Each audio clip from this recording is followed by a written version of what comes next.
ಢೋಲಕ್ ಇವರ ಆಟಿಕೆ. ಶ್ರೀ ಮೀರ್ ಹಾಜಿ ಕಾಸಂ, ಪದ್ಮಶ್ರೀ 2026. ನನಗೆ ಹೇಗೆ ಮಾತನಾಡಬೇಕೆಂದು ತಿಳಿದಿಲ್ಲ, ಅದನ್ನು ನಿರ್ವಹಿಸಲು ಸಾಧ್ಯವಾಗಲಿಲ್ಲ.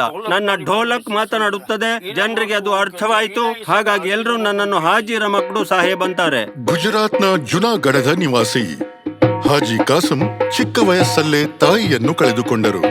ಅವರ ತಂದೆ ಸಂಗೀತ ಮೀರ್ ಸಮುದಾಯದವರಾಗಿದ್ದು ವಿವಿಧ ಕಾರ್ಯಕ್ರಮದಲ್ಲಿ ಢೋಲಕ್ ನುಡಿಸಿ ಜೀವನ ಸಾಗಿಸುತ್ತಿದ್ದರು. ಪುಟ್ಟ ಹಾಜಿ ಕಾಸಂ ವೇಗವಾಗಿ ತಂದೆಯನ್ನು ಢೋಲಕ್ನಲ್ಲಿ ಅನುಕರಿಸಲು ಪ್ರಾರಂಭಿಸಿದರು. ಅವರಂತೆ ಆಗಲು ನಿರಂತರವಾಗಿ ನುಡಿಸಿದರು.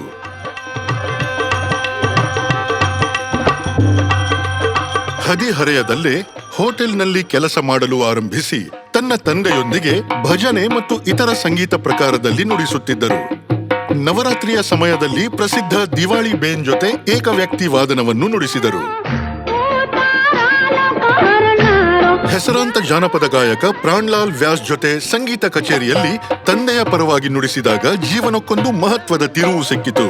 ಕಸಂ, ಈ ಹುಡುಗ ನಿನಗಿಂತ ಉತ್ತಮ, ಹಾಗಾಗಿ ನನ್ನ ತಂದೆ ಹೇಳಿದ್ರು ನಿಮ್ಮ ಜೊತೆಗೆ ಇರಿಸಿಕೊಳ್ಳಿ ಅಂತ. ಹಾಜಿ ಕಾಸಂ 50 ವರ್ಷ ಪ್ರಾಣ್ಲಾಲ್ ವ್ಯಾಸ್ ಜೊತೆ ನುಡಿಸಿದರು. ಅವರ ಸಂಗೀತ ಪ್ರತಿಭೆಯಿಂದಾಗಿ ಆಳವಾದ ಬಂಧವು ರೂಪುಗೊಂಡಿತು. ಹೀಗೆ ಹಾಜಿಯವರು ಭಜನೆ, ಕವ್ವಾಲಿ ಮತ್ತು ಗಜಲ್ ನುಡಿಸುವುದರಲ್ಲಿ ಪ್ರವೀಣರಾದರು. ವಿಶಿಷ್ಟ ಶೈಲಿಯನ್ನು ಸೃಷ್ಟಿಸಿ ಢೋಲಕನ್ನು ಪ್ರಮುಖ ಏಕವ್ಯಕ್ತಿ ವಾದ್ಯವಾಗಿ ಪರಿವರ್ತಿಸಿದರು.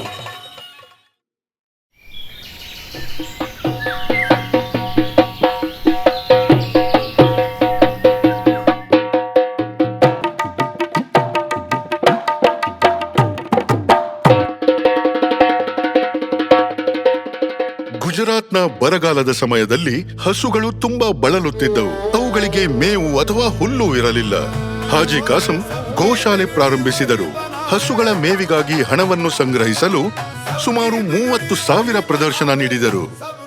ನನಗೆ ನೀಡಲಾದ ಪದ್ಮಶ್ರೀ ಪ್ರಶಸ್ತಿಯಿಂದ ಜೀವನ ಧನ್ಯವಾಯಿತು.